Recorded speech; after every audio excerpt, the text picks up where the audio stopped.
Newton's second law of motion.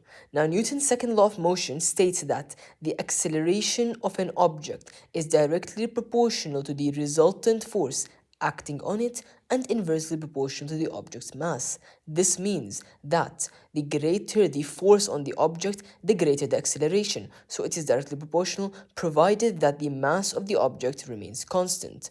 And the more the mass, the smaller the acceleration. It is inversely proportional. Why?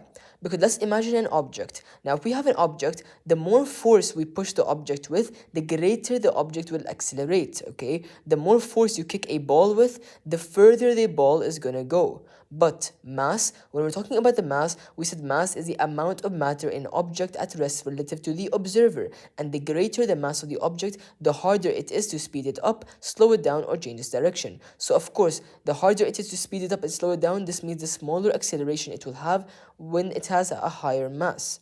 This means, if you understand these two, since force is directly proportional to acceleration and inversely proportional to the mass, doubling the object's mass will have the acceleration of the object, and this is a very common question in paper 2.